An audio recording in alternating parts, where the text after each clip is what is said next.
Doctor ഇപ്പോൾ കർക്കിടക മാസം ആകുമ്പോഴത്തേക്കും ആളുകൾക്ക് കുറച്ചുകൂടി ഹെൽത്ത് കോൺഷ്യസ് ആവുന്നുണ്ട്.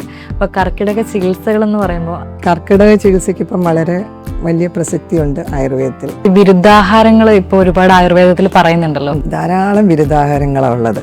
അതേകൂട്ട് എല്ലാ ഫ്രൂട്ട്സും പാലിൻ്റെ കൂടെ അടിച്ച് കുടിക്കാൻ പാടില്ല. പെൺകുട്ടികളുടെ കാര്യം നോക്കുകയാണെങ്കിൽ 10-ൽ 5 പേർക്കും PCOD അല്ലെങ്കിൽ PCOS പോലുള്ള കണ്ടീഷൻസ് ഇപ്പോൾ ഉണ്ട്. കൂടുതൽ അത് ചെറിയ കുട്ടികൾ. അക്യൂട്ട് സ്റ്റേജ് ആകുമ്പോൾ നമുക്ക് ചിലപ്പോൾ സർജറി വേണ്ടി വരും. അല്ലാത്ത എല്ലാ കേസസും നമ്മൾക്ക് ട്രീറ്റ്മെൻറ്റ് കൊണ്ട് മാറ്റാവുന്നതാണ്. ഡോക്ടർ ഇപ്പോൾ എല്ലാവരും ഒരു ഓഫീസ് കൾച്ചറിലേക്കൊക്കെ മാറിയതിന് ശേഷം ബാക്ക് പെയിൻ എല്ലാവർക്കും വലിയൊരു പ്രോബ്ലം ആണ്. ഈ നമ്മളുടെ പോസ്ചറിലാണ് അതൊരു ഇമ്പോർട്ടൻസ്. കറക്റ്റ് പോസ്ചറല്ല ഇരിക്കുന്നത്. പിന്നെ അത് കഴിഞ്ഞ് തിരിച്ച് വീട്ടിൽ വന്നാൽ ഈ ഫോണിലും എപ്പോഴും നോക്കിക്കൊണ്ടിരിക്കുന്ന നമ്മളുടെ മെഡിക്കൽ പാനലിൽ ഇന്നത്തെ എപ്പിസോഡിൽ നമ്മൾ ആയുർവേദത്തെക്കുറിച്ചാണ് സംസാരിക്കുന്നത്. ആയുർവേദം എന്നാൽ ആയുസിന്റെ വേദം എന്നാണല്ലോ. ഇന്ന് നമ്മളോടൊപ്പം സംസാരിക്കാനായിട്ടുള്ളത് ഡോക്ടർ ചിത്ര മാം ആണ്. Ma'am, welcome to the show. Thank you so much. Doctor, ഇപ്പോൾ ആയുർവേദം എന്ന് പറയുമ്പോൾ എല്ലാവരും അതിനെ ഒരു ചികിത്സാ രീതിയായിട്ട് മാത്രമല്ല, ഒരു ലൈഫ് സ്റ്റൈൽ ആയിട്ടും കൂടി കാണുന്നുണ്ട്. അതിനെക്കുറിച്ച് എന്താണ് പറയാനുള്ളത്? ആയുർവേദത്തിൽ ആദ്യമേ നമ്മൾ ഏറ്റവും ഇമ്പോർട്ടൻസ് കൊടുക്കുന്ന മനുഷ്യൻ്റെ ആരോഗ്യത്തിനാണ്. ആരോഗ്യം എന്ന് പറയുന്നത് രോഗമില്ലാത്തൊരവസ്ഥ മാത്രമല്ല, അത് നമ്മളുടെ ശരീരവും മനസ്സും ആത്മാവും അത് തമ്മിലുള്ള ഒരു സന്തുലിതാവസ്ഥയാണ് കേട്ടോ. അപ്പം നമ്മൾ ഇവിടെ ഒരു സിംറ്റമാറ്റിക് ട്രീറ്റ്മെൻ്റ് അല്ല നമ്മൾ നോക്കുന്നത്. അതായത് സിംറ്റം, ഇപ്പോൾ ഒരു തലവേദന വരികയോ ഒരു കാലുവേദന വരുമ്പോൾ അതിന് കുറച്ച് ബാം ഇടുകയോ പെയിൻ കില്ലർ കഴിക്കുകയോ അങ്ങനെയല്ല. നമ്മൾ ആക്ച്വലി ഒരു ഹോളിസ്റ്റിക് അപ്രോച്ചാണ്. എന്നുവെച്ചാൽ സമഗ്രമായ ഒരു ചികിത്സാ രീതി. അങ്ങനെ വരുമ്പോൾ നമ്മൾ അതിൻ്റെ റൂട്ട് കോസ് കണ്ടുപിടിച്ച് അതിന് ട്രീറ്റ്മെൻറ്റ് ചെയ്യുകയാണ് ചെയ്യുന്നത്. നമ്മൾ WHO ഒരു ഡെഫിനിഷൻ കേട്ടിട്ടില്ല. Health is the state of complete mental physical and social wellbeing എന്നാണ് പറയുന്നത്. Not just the absence of disease or infirmity. പക്ഷെ അത് ഇപ്പം WHO ഇറക്കിയതാണെങ്കിലും ഇത് ആയുർവേദത്തിൽ പണ്ട് തൊട്ടേ ഇത് തന്നെയാണ് പ്രതിപാദിക്കുന്നത്. അതാണ് ആയുർവേദത്തിലുള്ളത്. പിന്നെ കൂടാതെ എല്ലാവർക്കും ഒരു ചിന്തയുണ്ട്, ആയുർവേദം എന്ന് പറയുമ്പം വാദം പിത്തം കഫം ഇതാണ് ചികിത്സ. എന്നാൽ ഈ വാദം പിത്തം കഫം എന്താണെന്ന് പലർക്കും അറിയില്ല. നമ്മൾ പുറത്ത് നമ്മുടെ എൻവയൺമെൻറ്റ്, നമ്മുടെ പ്രപഞ്ചത്തിൽ പഞ്ചമഹാഭൂതങ്ങളുണ്ടല്ലേ. ഈ വാദം പിത്തം കഫം എന്ന് പറയുന്നത് ഈ പഞ്ചമഹാഭൂതങ്ങൾ തന്നെയാണ്. കാരണം വാദം എന്ന് പറയുന്നത് വായും ആകാശവും ചേർന്നതാണ് വായു. അതേകൂട്ട് പിത്തം എന്ന് പറയുന്നത് അഗ്നിയും അപസ് എന്ന് വെച്ചാൽ ജലം ചേർന്നതാണ്. അതേകൂട്ട് കഫമാണെങ്കിൽ പൃഥ്വിയും ജലവും ചേർന്ന്. അപ്പോൾ ഈ അങ്ങനെ ഈ പഞ്ചമഹാഭൂതങ്ങളാണ് നമ്മുടെ ശരീരത്തുള്ളത്. ഈ പഞ്ചമഹാഭൂതങ്ങൾ എല്ലാം ഒരു ഇക്വിലിബ്രിയം ഉണ്ടായാൽ മാത്രമേ ആരോഗ്യം ഉണ്ടാവൂ. അതുകൊണ്ടാണ് ഞങ്ങൾ അങ്ങനെ ഒരു രീതിയിൽ രോഗിയെ കാരണം ദോഷങ്ങൾ നോക്കി അടിസ്ഥാനത്തിൽ ചികിത്സിക്കുന്നത്. പിന്നെ കൂടാതെ വേറെ രണ്ട് പാർട്സ് ഉണ്ട് ആയുർവേദത്തിന്. അതെന്ന് വെച്ചാൽ ഒന്ന് സ്വസ്ഥവൃത്തം എന്നും പറയും, ഒന്ന് ആതുരവൃത്തം എന്ന് പറയും. ആതുരവൃത്തം എന്ന് പറയുമ്പോൾ രോഗികൾക്ക് ട്രീറ്റ്മെൻറ്റ് ചെയ്യുന്നവരുത്. നേരെ മറിച്ച് സ്വസ്ഥവൃത്തത്തിനും അതേ കൂട്ടി ഇമ്പോർട്ടൻസ് ഉണ്ട്. എന്ന് വെച്ചാൽ സ്വസ്ഥവൃത്തത്തിൽ നമ്മൾ ആരോഗ്യമുള്ള ഒരാൾ എങ്ങനെ രോഗമില്ലാതെ വരാൻ, എന്ന് വെച്ചാൽ രോഗങ്ങളൊന്നും വരാതിരിക്കാൻ എന്തെല്ലാം ജീവിതശൈലി അഡോപ്റ്റ് ചെയ്യണമെന്നുള്ളതാണ് അത് കാണിച്ചു കൊടുക്കുന്നത്. കാരണം prevention is better than cure എന്ന് പറയത്തില്ല. അപ്പോൾ അതാണ് അതിൽ പ്രതിപാദിക്കുന്നത്. ഡോക്ടർ, ഇപ്പോൾ കർക്കിടക മാസം ആകുമ്പോഴത്തേക്കും ആളുകൾക്ക് കുറച്ചുകൂടി ഹെൽത്ത് കോൺഷ്യസ് ആവുന്നുണ്ട്. അപ്പോൾ കർക്കിടക ചികിത്സകൾ എന്ന് പറയുമ്പോൾ അത് എന്തൊക്കെയാണ്? കർക്കിടക ചികിത്സയ്ക്ക് ഇപ്പം വളരെ വലിയ പ്രസക്തിയുണ്ട് ആയുർവേദത്തിൽ. പക്ഷേ എല്ലാ ഋതുക്കളും നമ്മളുടെ കാരണം ഋതുചര്യ എന്ന് പറഞ്ഞാൽ ആയുർവേദത്തിൻ്റെ ഒരു ഭാഗമാണ്. ഋതുചര്യ എന്ന് പറഞ്ഞാൽ പല സീസൺസ്, 6 സീസൺസ് ഉണ്ട്. അപ്പം ഈ ഒരേ സീസണിൽ നമ്മളുടെ ശരീരം ഒരു സീസണിൽ നിന്ന് വേറെ സീസണിലോട്ട് പോകുമ്പോൾ ബോഡിക്ക് അതിൻ്റെതായ വ്യത്യാസമാണ്. ചൂട് സമയത്ത് പോലെ അല്ലല്ലോ തണുപ്പ് സമയത്ത്. അപ്പോൾ ഈ സീസൺസിനെല്ലാം ഇമ്പോർട്ടൻസ് ഉണ്ട്. പക്ഷേ ഇപ്പോൾ നമ്മളുടെ ദേശത്ത്, അതായത് ഇന്ത്യയിലൊന്നും എല്ലാ സീസൺസും അത്ര പ്രോമിനൻ്റ് അല്ലേ. അപ്പം നമ്മൾ ഏറ്റവും കൂടുതൽ എടുക്കുന്ന ഗ്രീഷ്മ ഋതുവും വർഷ ഋതുവാണ്. അപ്പോൾ ഈ കാലങ്ങൾ വരുന്ന, അതായത് ഉത്തരായന കാലവും ദക്ഷിണായന കാലവും ഉണ്ട്. അപ്പോൾ ഈ ഉത്തരായന കാലത്തിൽ നമ്മൾ സൂര്യൻ്റെ ശക്തി വളരെ കൂടുതലും വായു വളരെ കൂടുതലിരിക്കുന്ന സമയമാണ്. അപ്പം വരൾച്ച ഉണ്ടാവും, അതേകൂട്ട് ചൂടും കൂടും. അങ്ങനെ വരുമ്പോൾ അപ്പോഴും മനുഷ്യൻ്റെ ആരോഗ്യം ചെറുതായിട്ടൊന്ന് കുറയും. നമ്മുടെ ആരോഗ്യം കുറഞ്ഞു വരുന്ന സമയം. അതേ കൂട്ട് തന്നെ നമ്മൾ ഈ വർഷ ഋതു, ദക്ഷിണായന കാലത്തിൽ വർഷ ഋതുവിൽ ഇതേ കൂട്ട് ആരോഗ്യം കുറയും. കാരണം തണുപ്പ് കൂടുന്ന സമയമാകുമ്പോൾ നമ്മുടെ ആരോഗ്യം, മഴ ധാരാളം വരുമ്പോഴൊക്കെ ആരോഗ്യം കുറയും. അങ്ങനെ വരുമ്പോൾ നമ്മൾ ട്രീറ്റ്മെൻറ്റ് കൂടുതൽ എടുക്കാൻ കാരണം ദഹനശക്തിയും കൂടെ കുറയും. കാരണം നമുക്കൊരു ദഹനത്തിന് ഒരു അഗ്നി ഉണ്ടെന്ന് പറയും, ആ അഗ്നി ഭയങ്കര ദുർബലമാവും. അപ്പോൾ ആ സമയത്താണ് കൂടുതൽ ട്രീറ്റ്മെൻറ്റ്സ് എടുക്കുന്നത്. അപ്പോൾ അതിനു വേണ്ടി നമ്മൾ കർക്കിടകത്തിൽ ഇപ്പം സാധാരണ എല്ലാവരും ചെയ്യുന്ന പോലെ ഡീടോക്സിഫിക്കേഷൻ, പ്രതിരോധ ശക്തി കൂട്ടാനുള്ള ട്രീറ്റ്മെൻറ്റ്, റിജുവിനേഷൻ ട്രീറ്റ്മെൻറ്റ്സ് ഇതെല്ലാമാണ് കൂടുതൽ ചെയ്തു വരുന്നത്.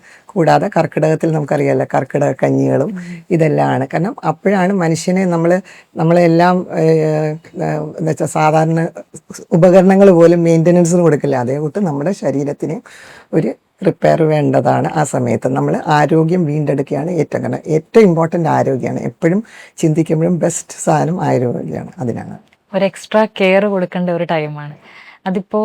കുട്ടികൾക്ക്, മുതിർന്നവർക്ക്, പ്രായമായവർക്ക് അങ്ങനെയുള്ള വ്യത്യാസങ്ങളൊക്കെ ഉണ്ടോ ആ ഒരു ചികിത്സയിൽ?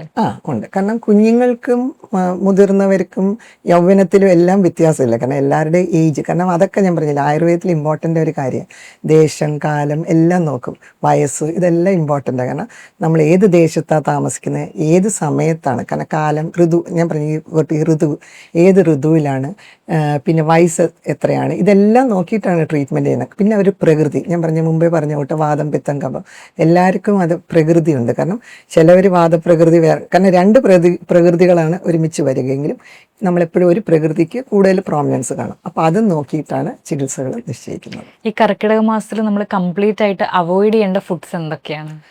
ആക്ച്വലി ഈ കർക്കിടകത്തിലല്ല, ഏത് സമയത്ത് അവോയ്ഡ് ചെയ്യേണ്ട കുറേ ഫുഡുകളുണ്ട്. നമ്മൾ പുളിയുള്ളതും എരിവുള്ള ആഹാരങ്ങൾ, പിന്നെ അതേ കൂട്ട് ഈ നമ്മൾ ഇപ്പോൾ ഉണ്ടാകുന്ന പ്രിസർവേറ്റീവ്സ് ചേർത്തതും പ്രോസസ്ഡ് ഫുഡ്സ് ഇതെല്ലാം ഒഴിവാക്കേണ്ടത്. പിന്നെ നമ്മൾ കാരണം എല്ലാവരും മത്സ്യവും മാംസവും തീരെ ഒഴിവാക്കണം. രാമായണ മാസം കൂടി ആയതുകൊണ്ട് മിക്കവരും മത്സ്യമാംസം കഴിക്കില്ല. എന്നാൽ ചിലവർക്ക് ചിലപ്പോൾ നമ്മൾ സൂപ്പുകൾ, മാംസ സൂപ്പുകളൊക്കെ ഉണ്ടാക്കി കൊടുക്കുക. അത് ഓരോരുത്തരുടെ ശരീരം അനുസരിച്ചിരിക്കും നമ്മൾ ഏത് ചികിത്സയാണ് തീരുമാനിക്കുന്നത്. ഡോക്ടർ, കരളിൻ്റെയൊക്കെ സംരക്ഷണത്തിനായിട്ട് ഏറ്റവും നല്ലത് ആയുർവേദ ചികിത്സയാണെന്ന് കേട്ടിട്ടുണ്ട്. അതിനെ എങ്ങനെയാണ് ആയുർവേദം കാണുന്നത്? കരളിൻ്റെ ചികിത്സ, കാരണം എനിക്ക് ഒത്തിരിയും രോഗികൾ വരുന്നത് ഫാറ്റി ലിവറായിട്ട്.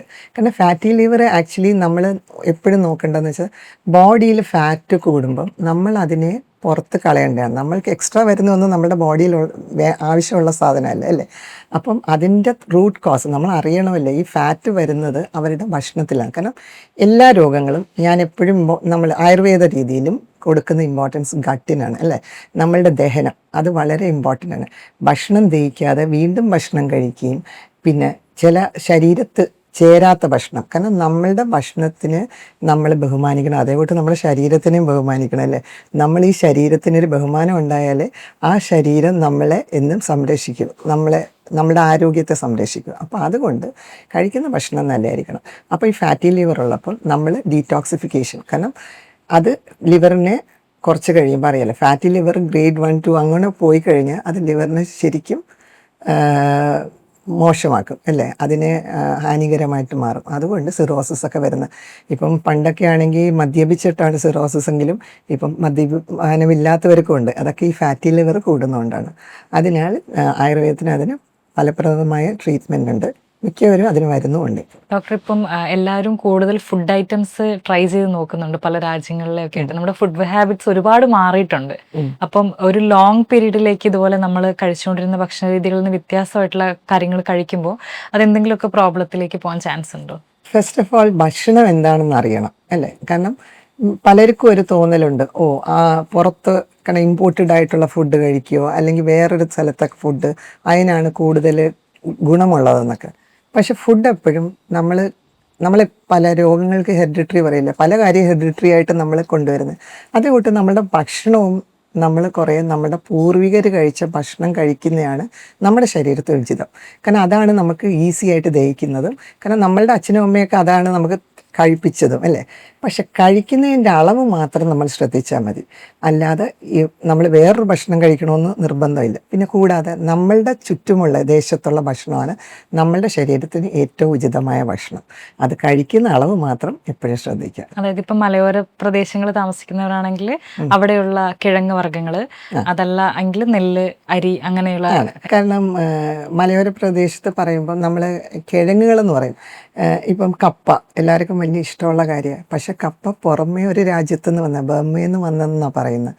അതിൽ കുറേ ടോക്സിൻസ് ഉണ്ട്. അപ്പോൾ അതൊക്കെ കളഞ്ഞ് നമ്മൾ വേണം. പക്ഷെ കപ്പയും എല്ലാം മിതത്തിൽ കഴിച്ചാൽ, പക്ഷെ എപ്പോഴും ഇതിനെല്ലാം മുൻഗണനയായിട്ട് നമ്മൾ പറയുന്ന ഒരാളുടെ അവസ്ഥയും പ്രകൃതിയും, കാരണം ആ ആൾക്ക് യോജിച്ചതാണെങ്കിൽ ആൾക്ക് കഴിക്കാം അങ്ങനെ. കാരണം രോഗാവസ്ഥയിൽ കപ്പയും ഒക്കെ കഴിക്കുമ്പോൾ നമ്മൾ ശ്രദ്ധിച്ച് വേണം. ഡോക്ടർ, ഈ വിരുദ്ധാഹാരങ്ങൾ ഇപ്പോൾ ഒരുപാട് ആയുർവേദത്തിൽ പറയുന്നുണ്ടല്ലോ.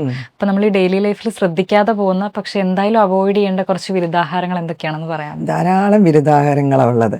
കാരണം ഇപ്പം ഷാർജ ഷേക്ക് ആൾക്കാർ ധാരാളം കഴിക്കുന്നത് ഞാൻ കേട്ടിട്ടുണ്ട്. പക്ഷെ പാലും പഴം ഭയങ്കര വിരുദ്ധമാണ്. അതേ കൂട്ടി എല്ലാ ഫ്രൂട്ട്സും പാലിൻ്റെ കൂടെ അടിച്ച് കുടിക്കാൻ പാടില്ല. കാരണം ഏത് ഫ്രൂട്ട് കഴിച്ചാലും അതിലൊരു പുളിപ്പുണ്ടല്ലേ, എന്ന് വെച്ചാൽ സാറാണ്, ആ നേച്ചറാണ്. അപ്പം നമ്മൾ ഈ പാലുമായിട്ടൊന്ന് അടിച്ചു നോക്കി നമ്മളുടെ വയറ്റിൽ ചെല്ലുമ്പോൾ അത് പിരിഞ്ഞാണ് പോണത്. അത് നമ്മൾക്ക് ടോക്സിൻസ് ആണ്, നമ്മൾ ടോക്സിക് ഒരു എഫക്റ്റാണ്. അപ്പോൾ അതുകൊണ്ട് കഴിവതും ഫ്രൂട്ട്സ് ഒന്നും പാലിൻ്റെ കൂടെ അടിച്ച് കുടിക്കാതിരിക്കുന്നതാണ് ഉചിതമായ. ഇതേ കൂട്ട് ഞാൻ പലയിടത്തും പറഞ്ഞിട്ടുണ്ട്, കുറേ കാര്യങ്ങളുണ്ട് വിരുദ്ധമായ ആഹാരങ്ങൾ. അതൊക്കെ ശ്രദ്ധിച്ച് വേണം നമ്മളുടെ ഭക്ഷണങ്ങളൊക്കെ കഴിക്കാൻ. കാരണം ഇറച്ചിയും മീനും കഴിക്കരുതെന്ന് ഒരുമിച്ച് കഴിക്കല്. ചില ആളുകൾ ഒരു വിരുന്ന് വല്ലപ്പോഴുമൊക്കെ ആളുകൾ കഴിക്കും, പക്ഷേ അതൊരു ശീലമാക്കരുത്. പിന്നെ പ്രായവും അതിലൊരു വലിയ ഇമ്പോർട്ടൻസ് ഉണ്ട്. നമ്മളിപ്പോൾ യൗവനത്തിലാവുമ്പം ചെറുപ്രായത്തിലൊക്കെ ആകുമ്പോൾ ചിലത് നമുക്ക് ദഹനശക്തി നല്ലതായിരിക്കും, അപ്പം ദഹിച്ചു പോകും. പക്ഷെ എന്നാലും അതിൻ്റെ ടോക്സിൻസും അവിടെ കിടക്കുക. ഇത് കാലക്രമേണ നമ്മൾക്ക് ഇപ്പോഴതല്ലേ കുട്ടികളിൽ അകാലനര, ഹൈപ്പർ പിഗ്മെൻറ്റേഷൻസ് എല്ലാം കാണുന്നത്. പിന്നെ കുറേ സ്ട്രെസ്സും എല്ലാം ഭക്ഷണത്തിൽ നിന്നാണെന്ന് എൻ്റെ തോന്നൽ. കാരണം നമ്മളുടെ ബോഡിയെ ഭക്ഷണമാണ് ഏറ്റവും കൂടുതൽ നമ്മൾ ശ്രദ്ധിക്കേണ്ട ഒരു കാര്യം. ഡോക്ടർ, അതുപോലെ ഭക്ഷണം പോലെ തന്നെ ഉറക്കവും വളരെ ഇമ്പോർട്ടൻ്റ് ആയിട്ടുള്ള കാര്യമാണല്ലോ. ഇപ്പോൾ ഈ ക്വാളിറ്റി സ്ലീപ്പ് എന്നൊക്കെ പറയുന്നത് ആളുകൾക്ക് വളരെ കുറച്ചേ കിട്ടുന്നുള്ളൂ, ലൈഫ് സ്റ്റൈൽ ഇതിൻ്റെ പ്രശ്നങ്ങൾ, സ്ട്രെസ്സ് അങ്ങനെയൊക്കെ ആയിട്ട്. അപ്പോൾ ക്വാളിറ്റി സ്ലീപ്പ് മെയിൻറ്റെയിൻ ചെയ്യാനായിട്ട് നമുക്ക് എന്തൊക്കെ ചെയ്യാൻ പറ്റും? അതാണ് വേറൊരു കാര്യം. എല്ലാവരും പറയും സ്ട്രെസ്സാണ്, ടെൻഷനാണ്. എന്താണ് ഈ സ്ട്രെസ്സ്, ടെൻഷൻ? കാരണം അവനവൻ ഉണ്ടാക്കുന്ന സ്ട്രെസ്സും ടെൻഷനാണ്. മേ ബി വർക്ക് പ്ലേസിൽ നമുക്ക് സ്ട്രെസ് ഉണ്ടാകും, ടെൻഷൻ ഉണ്ടാകും. നമ്മൾ അവർ പറയുന്ന അത്രയും കാര്യങ്ങൾ ചെയ്ത് തീർത്തെങ്കിൽ അതിൻ്റെ ബുദ്ധിമുട്ടുകളുണ്ടാകും. പക്ഷേ ഇത് നമ്മൾ എത്ര ചിന്തിച്ചാലും എത്ര സ്ട്രെസ് ഔട്ട് ചെയ്താലും നമ്മൾ സ്ട്രെസ് ചെയ്താലും നമ്മൾക്ക് അതുകൊണ്ട് ഈ ചിന്തിച്ചത് കൊണ്ട് മാത്രം അതിലൊരു പോംവഴിയില്ല അല്ലേ. അപ്പം നമ്മളെപ്പോഴും ചെയ്യേണ്ടതെന്ന് വെച്ചാൽ, ശരിയാണ് ഇതെല്ലാം നമ്മളെ എഫക്റ്റ് ചെയ്യുകയും ചെയ്യും, നമ്മൾ ഇമോഷണലായിട്ട് അത് കണക്ട് ചെയ്യുമ്പോൾ. പക്ഷേ രാത്രി സമയങ്ങളിൽ 1 മണിക്കൂർ മുമ്പെങ്കിലും നമ്മൾ ഈ TV, ടാബ്ലറ്റ്, ഫോണ്, എല്ലാ ഇലക്ട്രോണിക് സാധനങ്ങളും അടച്ചു വെച്ചിട്ട് നമ്മൾ വല്ല കുടുംബാംഗങ്ങളുമായിട്ട് സംസാരിക്കുകയോ നല്ല സംഗീതം കേൾക്കുകയോ അല്ലെങ്കിൽ വായിക്കുകയോ ഇതൊക്കെ ചെയ്ത് നമ്മളുടെ മനസ്സിൻ്റെ ആ സ്ട്രെസ്സ് കുറച്ച് വേണം നമ്മൾ ഉറങ്ങാൻ കിടക്കുന്നത്. അത് ഒരു കൃത്യസമയത്ത് വേണം. 10 മണിക്ക് ശേഷം ഉറങ്ങാതിരിക്കുന്നത് നല്ല, കഴിവതിന് അതിനകത്ത് ഉറങ്ങാൻ പറ്റും. കാരണം 10 മണിക്ക് ശേഷം ആകുമ്പോൾ നമ്മൾക്കൊരു ലിവറിൻ്റെ ഡീടോക്സിഫിക്കേഷൻ ടൈമും കൂടെ ഉണ്ട്. അപ്പോൾ ആ ടൈം നമുക്ക് കൊടുക്കണം. അപ്പം അതുകൊണ്ട് ആ സമയത്ത് തന്നെ എന്ന് ഉറങ്ങുക. ചിലപ്പം നമുക്ക് ആ സമയത്ത് ഉറക്കം വന്നില്ലെന്നിരിക്കും, പക്ഷെ ദിവസേന അത് ശീലിച്ചാൽ ആ സമയത്ത് ഉറക്കവും വരും, നല്ല ഉറക്കവും കിട്ടും. ഡോക്ടർ, ഇപ്പോൾ നമുക്ക് പെൺകുട്ടികളുടെ കാര്യം നോക്കുകയാണെങ്കിൽ 10-ൽ 5 പേർക്കും PCOD അല്ലെങ്കിൽ PCOS പോലുള്ള കണ്ടീഷൻസ് ഇപ്പോൾ ഉണ്ട്. അപ്പോൾ നമുക്ക് ആയുർവേദത്തിന്റെ ഒരു രീതി അനുസരിച്ച് എങ്ങനെയാണ് നല്ലൊരു ചികിത്സ അതിന് കൊടുക്കാനായിട്ട് പറ്റുക? ആയുർവേദത്തിൽ PCOD, എൻഡോമെട്രിയോസിസ്, അഡ്നോമൈസിസ് ഇങ്ങനത്തെ ഒത്തിരിയും കേസുകൾ ഇപ്പം കൂടുതൽ, അത് ചെറിയ കുട്ടികൾ. ഈ ഇടയ്ക്ക് തന്നെ എനിക്കൊരു 18 വയസ്സുള്ളൊരു കുട്ടി ഉണ്ടായിരുന്നു. കാരണം ഓവേറിയൻ സിസ്റ്റ് 10 cm അത്രയും വലിപ്പമൊക്കെ. കാരണം അക്യൂട്ട് സ്റ്റേജ് ആകുമ്പോൾ നമുക്ക് ചിലപ്പോൾ സർജറി വേണ്ടി വരും. അല്ലാത്ത എല്ലാ കേസസും നമ്മൾക്ക് ട്രീറ്റ്മെൻറ്റ് കൊണ്ട് മാറ്റാവുന്നതാണ്. ഇതെല്ലാം ഞാൻ പറഞ്ഞില്ലേ, ഭക്ഷണം, ഇന്നത്തെ ഭക്ഷണ രീതികളും ഓവർ സ്ട്രെസ്സുമാണ് മെയിൻ കാരണം.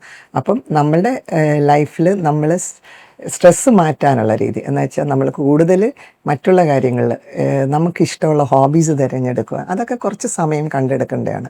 അല്ലാതെ എല്ലാ സമയവും നമ്മൾ TV-യും ഇതുമൊക്കെ കണ്ടുകൊണ്ടിരിക്കുക. കാരണം നമ്മൾ പറയത്തില്ലേ, അതും കൂടെ ഞാൻ പറയണം, ആഹാരത്തിൻ്റെ സൂക്ഷ്മ രൂപമാണ് നമ്മളുടെ മനസ്സെന്ന് പറയുന്നത്.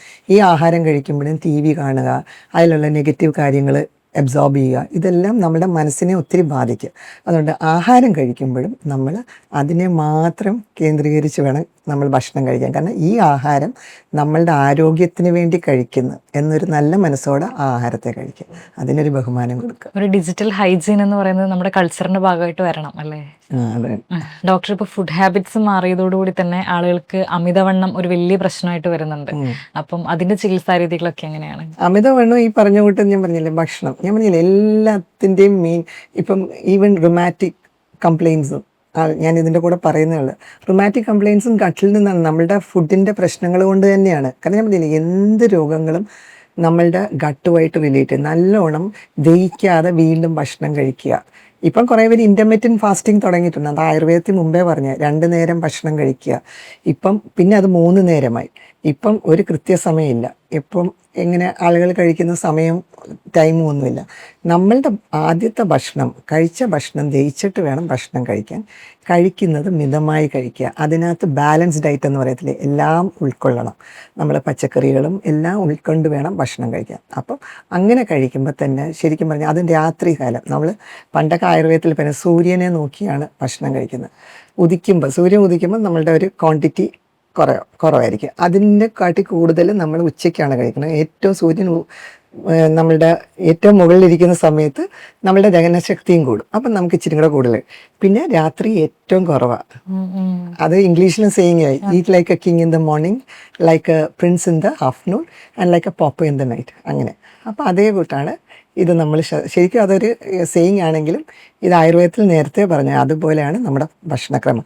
അപ്പം ഈ വെയിറ്റ് ലോസിന് വരുന്ന ആൾക്കാർക്കെല്ലാം ഈ ഭക്ഷണത്തിൻ്റെ ഒരു പ്രശ്നമുണ്ടാകും, അങ്ങനെ കഴിച്ചത് കൊണ്ടും. പിന്നെ ചിലവർക്ക് ഹെറിഡിറ്ററി ആയിട്ടുമുണ്ട്, ചിലവർക്ക് ഹോർമോണൽ ഇഷ്യൂസ് കൊണ്ടും ഇന്നത്തെ കാലത്ത് വെയിറ്റിൻ്റെ അധികം വെയിറ്റിൻ്റെ പ്രോബ്ലംസ് വരുന്നു. അപ്പം അതിൻ്റെ എന്താ കോസ് എന്ന് നോക്കിയിട്ട് അതനുസരിച്ചാണ് നമ്മൾ ട്രീറ്റ്മെൻറ്റ് ചെയ്യുന്നത്. ഡോക്ടർ, ഇപ്പം എല്ലാവരും ഒരു ഓഫീസ് കൾച്ചറിലേക്കൊക്കെ മാറിയതിനു ശേഷം ബാക്ക് പെയിൻ എല്ലാവർക്കും വലിയൊരു പ്രോബ്ലം ആണ്. കൂടുതൽ ആളുകളിലും നടുവേദന ഭയങ്കര ഹെക്റ്റിക് ആയിട്ട് തന്നെ കണ്ടുവരുന്നുണ്ട്. അപ്പം അത് ആയുർവേദത്തിൽ നമുക്ക് എങ്ങനെയാണ് ട്രീറ്റ് ചെയ്ത് മാറ്റാനായിട്ട് പറ്റുക? അത് എനിക്ക് എപ്പോഴും കണ്ടിട്ടുള്ളത് ഈ നമ്മളുടെ പോസ്ചറിലാണ് അതൊരു ഇമ്പോർട്ടൻസ്. കറക്റ്റ് പോസ്ചറല്ല ഇരിക്കുന്നത്. പിന്നെ അത് കഴിഞ്ഞ് തിരിച്ച് വീട്ടിൽ വന്നാൽ ഈ ഫോണിലും എപ്പോഴും നോക്കിക്കൊണ്ടിരിക്കുന്ന നമ്മളുടെ ആക്ച്വലി ഈ കശേരുക്കൾ, അതായത് നമ്മുടെ വേർട്ടിബ്ര, അതൊരു അലൈൻമെൻ്റ് ഉണ്ടല്ലേ, അതിൽ വ്യത്യാസം വരുമ്പോഴാണ് ഈ നടുവേദനയും ബാക്ക് പെയിനൊക്കെ വരുന്നത് അല്ലേ. കാരണം അപ്പോൾ അവിടെ വരുമ്പം ആ നെർവ് പിഞ്ച്ഡ് ആവും, നമ്മളുടെ ബോണ് വ്യത്യാസം വരുമ്പോൾ. അങ്ങനെയൊക്കെ വരുമ്പോൾ നമ്മൾക്ക് റേഡിയേറ്റിംഗ് പെയിൻ, പിന്നെ അതങ്ങോട്ട് ഒരു കാലിൽ വേദനയും അത് പല രോഗങ്ങളായിട്ട് മാറും. സയാറ്റിക്ക എന്നൊക്കെ പറയത്തില്ല നമ്മൾ, അങ്ങനത്തെയൊക്കെ. അപ്പം നമ്മൾ നടുവിനെ എപ്പോഴും ബലപ്പെടുത്തുക, അത് നമ്മളെ പോസ്ചർ കൊണ്ടേ പറ്റും. പിന്നെ നല്ല എക്സസൈസ്, ഇത് വളരെ ഇമ്പോർട്ടൻ്റ് ആണ്. കാരണം ബോഡി എപ്പോഴും സ്ട്രെങ്തൻ ചെയ്യേണ്ട എക്സസൈസസ് ആണ് ചെയ്യേണ്ടത്. അപ്പോൾ അങ്ങനെ ചെയ്യുന്ന, പിന്നെ എക്സസൈസിന് ഒരു ഇതുണ്ട് ആയുർവേദത്തിൽ എപ്പോഴും പറയുന്നത്, അമിതമായി ഒന്നും പാടില്ല, എല്ലാം ആവശ്യത്തിന് കേട്ടോ. കാരണം കൂടുതൽ എക്സസൈസ് കൂടിയാലും പ്രശ്നമാണ്. അത് പറയുമ്പോൾ ഞാൻ ഒരു കാരണം പ്രായം ചെന്ന ഒരാൾ, ഒരു 10-60 വയസ്സ് കഴിഞ്ഞ്, അയാൾക്ക് ബോഡി മാസ്, കാരണം നമ്മുടെ മസിൽ മാസൊക്കെ കുറഞ്ഞ് അയാളൊരു വാതിക അവസ്ഥയിലാണ്, എന്ന് വെച്ചാൽ ബോഡി ലീനായി. ആ ഒരാളിനോട് ഞാൻ കുറേ നടക്കാനോ ത്രെഡ്മില്ല് പോകാനോ നടക്കാനോ ഒന്നും പറയില്ല. കാരണം ആ ആൾക്ക് അതല്ല വേണ്ടത്. കാരണം വാതിക ലക്ഷണങ്ങൾ കൂടുമ്പം കൂടുതൽ നടക്കുമ്പോൾ അയാൾക്ക് അത് കൂടി വന്നിട്ട് ഈ മസിലെല്ലാം പോയി ആകെ ശോഷിച്ച പോലെ ശരീരം. അപ്പോൾ അങ്ങനെ ഒരാൾക്ക് വെയിറ്റ് ലിഫ്റ്റിംഗ്, കാരണം ഇങ്ങനെ സ്ട്രെങ്തനിങ് എക്സസൈസ്, ബോഡി മാസ് കൂട്ടാനുള്ള സ്ട്രെങ്തനിങ് എക്സസൈസ് ആണ് പറയുന്നത്. അതുകൊണ്ട് എക്സസൈസിന് ഒരു വ്യത്യാസമുണ്ട്, മനുഷ്യൻ്റെ ശരീരം അനുസരിച്ചാണ് എക്സസൈസ് ചെയ്യുന്നത്. ഡോക്ടർ, ഇപ്പം ഹ്യൂമൻസിന്റെ ഫിസിക്ക് ഡിസൈൻ ചെയ്തിരിക്കുന്നത് ഓടാനും നടക്കാനും വലിഞ്ഞു കയറാനും ഒക്കെയാണ്. പക്ഷെ ഇപ്പോഴത്തെ നമ്മുടെ ഒരു ഡെയിലി ലൈഫ് എന്ന് പറയുമ്പോഴത്തേക്കും അത്രയും ഫിസിക്കൽ ആക്ടിവിറ്റീസ് നമുക്ക് ആവശ്യമായിട്ട് വരുന്നില്ല. അപ്പം നമ്മുടെ ബാക്കിയുള്ള ഹെൽത്തിനെയൊക്കെ ഇത് എത്രമാത്രം ബാധിക്കുന്നുണ്ട്? ഞാൻ പറയാം, സെഡൻറ്ററി ലൈഫ് സ്റ്റൈൽ തന്നെയാണ് ഏറ്റവും വലിയ പ്രശ്നം. കാരണം കുറേ നേരം ഇരുന്ന്, കാരണം ഇപ്പം TV കാണുന്ന എന്ത് കണ്ടാലും അതിൻ്റെ കൂടെ ഭക്ഷണവും കഴിക്കുന്നുണ്ട് അല്ലേ, എന്തെങ്കിലും ഇങ്ങനെ കുറിച്ചുകൊണ്ടിരിക്കുന്നവരുമുണ്ട്. അപ്പോൾ ആ സെഡൻറ്ററി ലൈഫ് സ്റ്റൈലാണ് ഏറ്റവും വലിയ പ്രശ്നം. പിന്നെ പോസ്ചർ കറക്റ്റ്, കാരണം തല പതുക്കെ പൊക്കി ഒരു തലയണയിൽ വല്ലതും കിടന്നിട്ട്, അപ്പം നമ്മളുടെ കഴുത്തിനും അത് കൂടുതൽ സ്ട്രെയിൻ ഉണ്ടാക്കുക.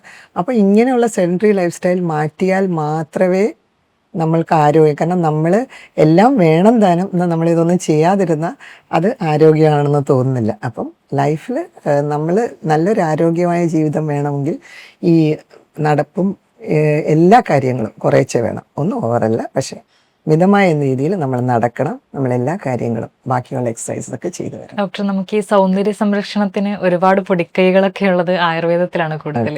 നമ്മുടെ സ്കിൻ കെയറിനൊക്കെ ആയിട്ട് നമുക്കിപ്പോൾ എന്തൊക്കെ കാര്യങ്ങളാണ് പെട്ടെന്ന് ചെയ്യാനായിട്ടും റിസൾട്ട് കിട്ടുന്ന എന്തൊക്കെ കാര്യങ്ങളാണ് ഉള്ളത്? ഇപ്പം ഞാൻ പറഞ്ഞു എല്ലാം ഭക്ഷണത്തിലായി. അതെ, അതും ബോഡിയുടെ, കാരണം നമ്മൾ ഇൻറ്റേർണലി ഉള്ള പ്യൂരിഫിക്കേഷൻ എപ്പോഴും നമ്മുടെ മുഖത്ത് പ്രതിപാദിക്കുന്ന സൗന്ദര്യം എന്ന് പറഞ്ഞാൽ നമ്മുടെ സ്കിന്നിൻ്റെ ബ്രൈറ്റ്നെസ്സും അതിൻ്റെ ആ നല്ല ഒരു ടെക്സ്ചറും, കാരണം നമ്മളത് മെയിൻറ്റെയിൻ ചെയ്ത് പോകുന്നതാണ് സൗന്ദര്യം അല്ലേ.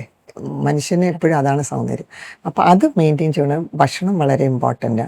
അതെപ്പോഴും ശുദ്ധമാണ് നമ്മളുടെ ഡീറ്റോക്സിഫിക്കേഷൻ. കാരണം ഡീറ്റോക്സിഫൈ ചെയ്യുമ്പോഴാണ് സ്കിൻ എപ്പോഴും ക്ലിയർ ആയിട്ടിരിക്കുന്നത്. കൂടാതെ ഇപ്പം ചെറിയ കുട്ടികൾക്ക് എപ്പോഴും അഗ്നി വരുന്നത്, പിന്നെ അകാല നര വരുന്നത്, ഇതൊക്കെ വരുന്നത് ഈ ഭക്ഷണത്തിൻ്റെ ഒരു പ്രശ്നം കൊണ്ടാണ്. പക്ഷേ ഇതിനെല്ലാം ആയുർവേദത്തിൽ ട്രീറ്റ്മെൻ്റ് ഉണ്ട്. എനിക്ക് 40 വയസ്സ് കഴിഞ്ഞിട്ട് സ്ത്രീകൾ ധാരാളം വരുന്നുണ്ട്. ഇപ്പോഴും പണ്ടൊക്കെ ഒരു 50 വയസ്സ് കഴിഞ്ഞിട്ടായിരുന്നു, ഇപ്പം 40 വയസ്സ് 35-40 വയസ്സിലൊക്കെ വരും. സ്കിന്ന് സാഗ് ചെയ്യുന്ന, അതേകൂട്ട് വ്രിങ്കിൾസ് വരുന്ന, ഇതൊക്കെ അതിനൊക്കെ നമ്മൾ ധാരാളം നല്ല ട്രീറ്റ്മെൻറ്റ്, നസ്യം പോലെയുള്ള ട്രീറ്റ്മെൻറ്റും കൂടാതെ ലേപങ്ങളും, അതിന് ഡീറ്റോക്സിഫിക്കേഷനുണ്ട്. കൂടാതെ ഇങ്ങനത്തെ ട്രീറ്റ്മെൻറ്റ്. അങ്ങനെ എനിക്കൊരു അടുത്ത് വന്നൊരു പേഷ്യൻറ്റുമുണ്ട്. അവരിങ്ങനെ ഒത്തിരി സാഗ് ചെയ്യും. അവർ പറഞ്ഞ് എൻ്റെ ഫ്രണ്ട് സർക്കിളിൽ പോകുമ്പോൾ ഞാൻ 40 ആയുള്ളൂ, പക്ഷേ എല്ലാവരും എനിക്ക് 50 വയസ്സ് കഴിഞ്ഞെന്നാണ് എല്ലാവർക്കും ഒരു തോന്നൽ. ഞാൻ പറഞ്ഞു വന്ന് ട്രീറ്റ്മെൻറ്റ് ചെയ്തത് ഭയങ്കര സന്തോഷമായിരുന്നു. കാരണം നമ്മൾക്ക് ആ പ്രായത്തിൽ തന്നെ ചെയ്യുമ്പം വരുന്ന റിസൾട്ട് ഭയങ്കര നല്ലതാണ്. പിന്നെ ആ റിസൾട്ട് എന്ന് പറയുന്നത് നമ്മൾ എക്സ്റ്റേണലി നമ്മളൊരു ലേബം അപ്ലൈ ചെയ്യുമ്പോൾ തൽക്കാലത്തേക്കുള്ള, പക്ഷെ നമ്മൾ ഇൻറ്റേർണലി ഇങ്ങനത്തെയൊക്കെ ട്രീറ്റ്മെൻറ്റ് ചെയ്യുമ്പോൾ കുറേ നാൾ അത്. ഇപ്പം മുടിയുടെ ഒരു വളർച്ചയ്ക്കൊക്കെ ആയിട്ട് എന്ത് ചെയ്യാൻ പറ്റും? ഹെയർ മാസ്കുകൾ, നല്ല ഹെയർ മാസ്കുകൾ എന്തെങ്കിലും സജസ്റ്റ് ചെയ്യാം? മുടിയുടെ കാര്യം പറയുമ്പം എല്ലാവരും ഞാൻ പാർലേഴ്സിൽ ഇപ്പം ഞാനും പോയിട്ടുണ്ട്. പാർലറിലൊക്കെ പോകുമ്പോൾ കണ്ടിട്ടുള്ള മുടി ഹെഡ് മസാജ് ചെയ്യുന്ന ആ മുടി വലിച്ച്, ഈ മുടി നമ്മുടെ ശരീരത്തിലെ ഒരു ഭാഗമാണ്. അതിനെ അങ്ങനെ കിടന്ന് വലിച്ചിട്ടുള്ള ട്രീറ്റ്മെൻ്റ് ഒന്നും ചെയ്യരുത്. കാരണം വലിക്കും തോറും അതിൻ്റെ റൂട്ട്സിനെ നമ്മൾ ഹേർട്ട് ചെയ്യേണ്ട, അതിനെ കാരണം അതിനെ കൂടുതൽ അതിൽ നിന്ന് മാറ്റുകയാണ്. അപ്പം ഒത്തിരി ബലം കൊടുത്തൊന്നും മുടി വലിച്ചിട്ടുള്ള ഒരു ട്രീറ്റ്മെൻറ്റും ചെയ്യില്ല.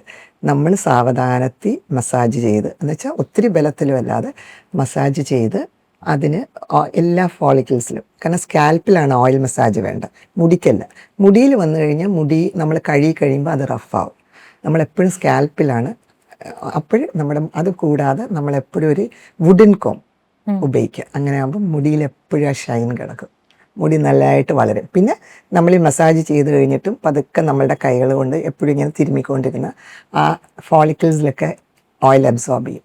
പിന്നെ കൂടാതെ നമ്മളിപ്പോൾ ഷാമ്പു ഉപയോഗിക്കുന്ന, കണ്ടീഷണർ, ഇതെല്ലാം ഡൈല്യൂട്ട് ചെയ്തിട്ട് മാത്രമേ ഉപയോഗിക്കുക. കാരണം ഇതിൻ്റെ എല്ലാ റെസിഡ്യൂ വരുന്ന അതെല്ലാം പിന്നെ പ്രശ്നങ്ങളാണ്. പിന്നെ നമ്മൾ പണ്ട് ഉപയോഗിച്ച താളിയും കുറേ പൊടികളുണ്ട്, പക്ഷേ ഇന്നത്തെ കാലത്ത് ഉപയോഗിച്ചില്ലെങ്കിലും പാരബൻ ഫ്രീയോ സൾഫേറ്റ് ഫ്രീ ആയിട്ടുള്ള ഷാമ്പൂസൊക്കെ ഉപയോഗിക്കുന്നതായിരിക്കും ഭേദം.